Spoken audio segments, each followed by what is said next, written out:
Généralement, quand on pense à quelqu'un de conservateur, on a tous un peu la même image en tête. On imagine, je sais pas, une personne qui garde farouchement une très vieille bâtisse familiale, par exemple. Ouais, le genre de personne qui refuse de changer le papier peint fleuri du salon, quoi. Exactement.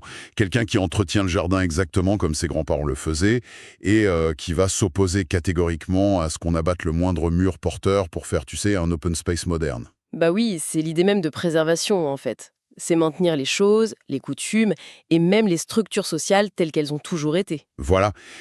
Souvent par méfiance instinctive envers les bouleversements trop soudains, en fait. Sauf que, imaginons un instant que le véritable propriétaire de cette maison, donc le système global qui en détient les clés, soit en fait un promoteur immobilier un peu compulsif. Un promoteur compulsif, d'accord. Ouais, un gestionnaire qui exigerait de tout démolir tous les 6 mois. Il veut arracher le toit, pulvériser les fondations, remplacer les habitants, et tout ça simplement parce qu'un nouveau matériau vient de sortir sur le marché. Ah oui, ou parce qu'une nouvelle mode architecturale permettrait de faire grimper les prix et de générer plus de profit, du coup. C'est exactement ça.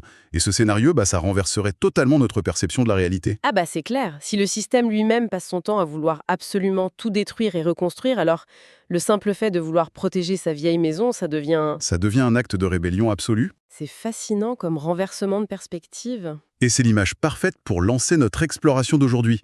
On plonge dans un essai philosophique et politique qui est assez percutant. Ça s'appelle Extension du domaine du capital, note sur le néolibéralisme culturel et les infortunes de la gauche. Un ouvrage publié en 2023 par Jean-Claude Michéa, oui. Tout à fait. Et il faut prévenir ceux qui nous écoutent. Notre mission aujourd'hui, c'est vraiment de décrypter une thèse complexe et, disons-le, très à contre-courant.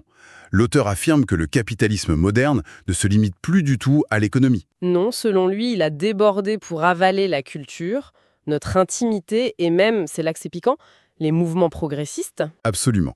Mais avant d'aller plus loin, il faut vraiment poser une règle du jeu essentielle.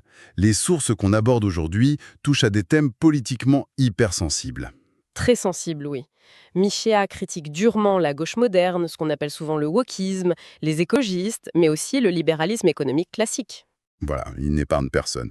Et donc, notre rôle ici, c'est de rester totalement neutre. On ne prend pas parti. On est juste les messagers, en fait. On explore ces idées pour stimuler la réflexion de notre auditoire, mais sans s'en faire les porte-paroles. Bon, décortiquons tout ça. Et si on commençait par la base de son raisonnement?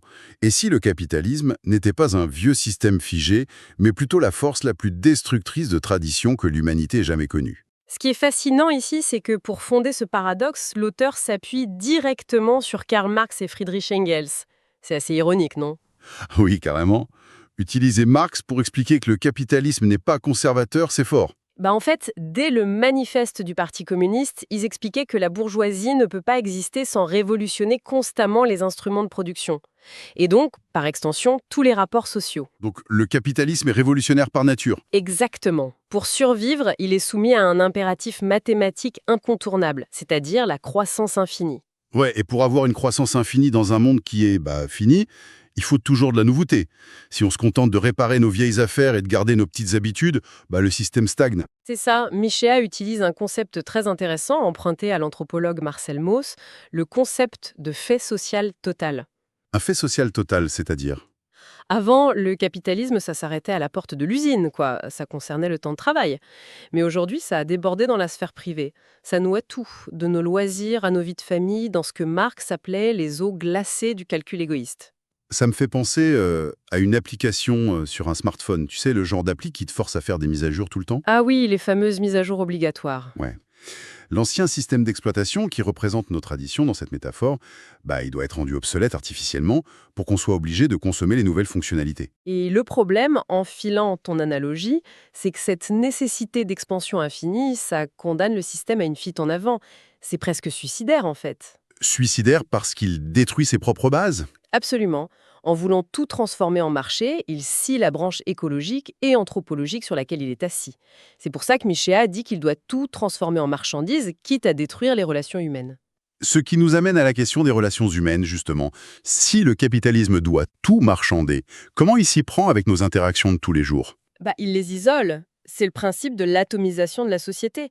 Le libéralisme économique crée ce que l'auteur appelle une monade isolée. Une monade. C'est un terme philosophique, ça, non? Oui, ça désigne un individu autocentré, séparé des autres. Parce qu'un humain seul et isolé consomme beaucoup plus qu'un groupe solidaire qui partage ses ressources. Ah bah oui, si tout le monde se prête la perceuse du voisin, le roi Merlin fait faillite. Voilà, exactement. Et c'est là que Michéa fait une analyse très provocatrice de la crise sanitaire du Covid-19. Oula, le sujet sensible. Qu'est-ce qu'il en dit? Il l'analyse à travers le prisme de la stratégie du choc, le concept de Naomi Klein. Il dit que ça a été une aubaine incroyable pour l'oligarchie, parce que le confinement, la distanciation sociale, les gestes barrières, tout ça a opéré une dématérialisation des rapports humains. Et ça a profité massivement aux GAFAM, évidemment. Aux géants du web, à Amazon, à Zoom, oui, massivement. Mais attendez, ces mesures sanitaires étaient avant tout médicales pour sauver des vies, non? Comment l'auteur passe-t-il d'un virus à une victoire calculée du néolibéralisme? Si l'on relie cela à la situation dans son ensemble, Michéa ne nie absolument pas l'existence du virus ou le besoin de se soigner, hein. Pas du tout. D'accord, donc c'est pas une théorie du complot. Non, c'est plutôt du cynisme institutionnel. Il souligne comment les gouvernements et les grandes entreprises ont utilisé cette crise pour accélérer des réformes libérales qu'ils voulaient faire passer depuis des années. Ah, je vois. Genre le télétravail forcé, l'isolement. La destruction des petits commerces indépendants, qu'on a fermés d'autorité, au profit d'Amazon. C'est la numérisation totale de l'existence. Donc, cette tendance à nous isoler les uns des autres trouve une sorte de justification. Et c'est là que ça devient vraiment intéressant. Parce que selon lui, la justification morale de tout ça viendrait de la gauche moderne. C'est l'argument le plus clivant de son essai, oui. Il dit que le libéralisme économique, qui est traditionnellement associé à la droite, et le libéralisme culturel porté par les luttes sociétales de la gauche moderne, Ce qu'on appelle parfois le wokisme, le féminisme libéral, etc. voilà, eh bien il affirme que ce sont les deux faces d'un même ruban de Möbius. Ils se nourrissent l'un l'autre. Attends, c'est fort ça. Comment des militants qui se croient profondément anticapitalistes pourraient être les meilleurs alliés du libre marché? Michéa prend l'exemple d'un slogan très connu Mon corps, mon choix, mon droit. Oui, un slogan féministe historique. Historique, tout à fait. Mais l'auteur explique que cette logique, si on la pousse à l'extrême dans un cadre capitaliste, justifie tout. La fusion est totale. C'est-à-dire? Eh bien, mon corps, mon choix, ça justifie aussi la commercialisation du corps humain, comme la gestation pour autrui, la GPA ou la vente d'organes. Et en parallèle, le milliardaire utilise la même logique pour l'évasion fiscale. Ah, genre, mon argent, mon choix, l'État n'a pas à s'en mêler. Exactement. Le marché exige une fluidité absolue. Il a besoin d'individus sans racines, sans limites, pour transformer chaque aspect de la vie intime en produit. Et ça rejoint cette idée de l'enseignement de l'ignorance et de la cancel culture dont il parle, non? Tout à fait. Michéa fait le lien avec George Orwell.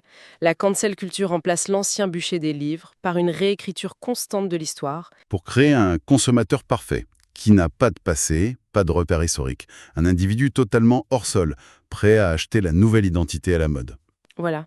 Et la nouvelle gauche, selon lui, est incapable de critiquer la base économique de ce système parce qu'elle est obnubilée par ses luttes identitaires fluides. Et cette idéologie du hors-sol, elle ne reste pas juste sur Internet. Elle s'incarne physiquement dans la géographie de nos pays, en fait. Ah oui, la fracture géographique. C'est un point central de son constat. L'opposition entre les métropoles ultra-connectées et la fameuse France périphérique. C'est là qu'il parle de son expérience dans les Landes, c'est ça?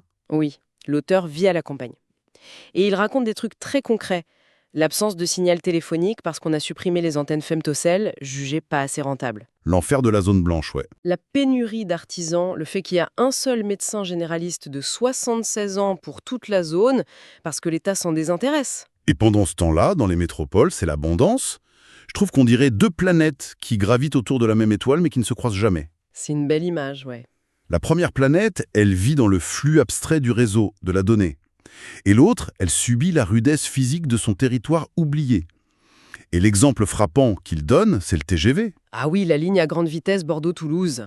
Les élites métropolitaines investissent des milliards d'argent public pour détruire des terres agricoles et des forêts. Tout ça pourquoi? Pour faire gagner 56 pauvres minutes aux cadres supérieurs qui voyagent entre deux villes? Cela soulève une question importante sur l'aveuglement volontaire de nos élites. La sociologie officielle, selon la source, refuse de voir la véritable pauvreté là où elle est, c'est-à-dire dans les villes moyennes et la ruralité. Oui, il y a un mépris de classe assez flagrant.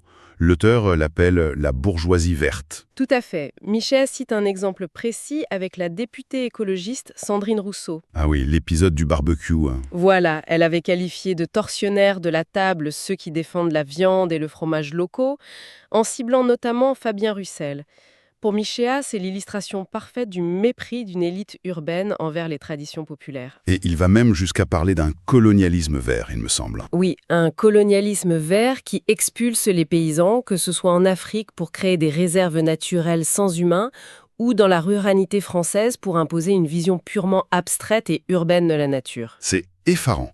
Mais du coup, face à ce rouleau compresseur qui détruit leur espace et leur mode de vie, comment réagissent les gens de cette France périphérique? Quelle est la nature de leur vraie révolte?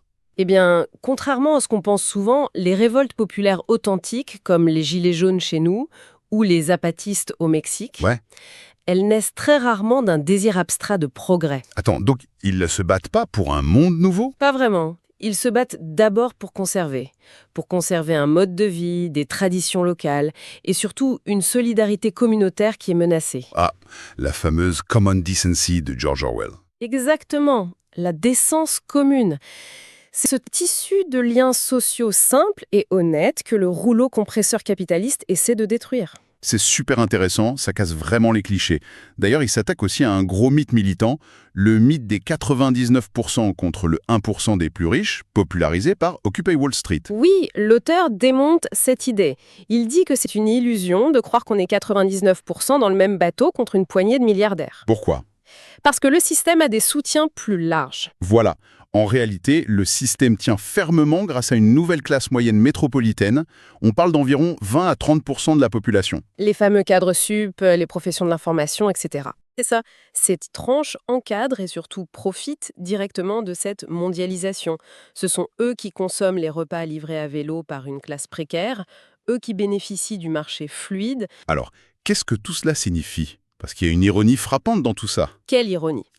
Si je suis le raisonnement de l'auteur, pour être véritablement rebelle aujourd'hui contre le capitalisme de marché, il faudrait peut-être faire preuve d'un certain tempérament conservateur. Être conservateur envers les liens sociaux traditionnels? C'est tout à fait la synthèse de son propos. La véritable émancipation ne viendra jamais des élites intellectuelles qui veulent, je cite, « éduquer le peuple ». Ah oui, l'injonction à la déconstruction constante. Oui. L'émancipation viendra des travailleurs eux-mêmes, à condition qu'ils parviennent à préserver leur autonomie matérielle et morale face à cette récupération politique permanente. Et face à la marchandisation de tout, quoi. Eh bien, ça fait beaucoup réfléchir. Si on résume ce voyage intellectuel, Jean-Claude Michéa nous invite vraiment à regarder derrière le beau rideau des discours de progrès. Pour y voir quoi? La mécanique implacable de l'expansion infinie du marché économique. Exactement. Et comprendre cette dynamique, ça permet de lire l'actualité avec une grille d'analyse qui est franchement radicalement différente. Très décapante, oui. Ça montre à quel point ces mécanismes influencent tout. Notre espace public, notre temps de travail, et même la façon dont les débats sur les réseaux sociaux sont structurés. C'est un outil critique qui me semble essentiel aujourd'hui, surtout face à la surinformation. Absolument. D'ailleurs, pour conclure, ça m'inspire une dernière réflexion, un peu provocatrice pour ceux qui nous écoutent. Je t'écoute. Si l'essence du capitalisme moderne, c'est de tout transformer en produits de consommation, de nos identités intimes jusqu'à nos colères écologiques ou sociales les plus vertueuses, Ce qui est son carburant principal, en effet. eh bien, dans ce cas, est-ce que le silence, l'ancrage ultra-local et le refus pur et simple de l'innovation, ce ne seraient pas les derniers véritables actes de rébellion possibles à notre époque? Refuser de jouer le jeu de la nouveauté perpétuelle, en somme. C'est ça. Cultiver son jardin, sans en faire une story sur Instagram, réparer ses vieux objets et simplement refuser la mise à jour constante de nos vies. Quelque chose à méditer. Merci de m'avoir accompagné dans cette plongée, c'était vraiment passionnant. Avec grand plaisir, l'exercice en valait la peine.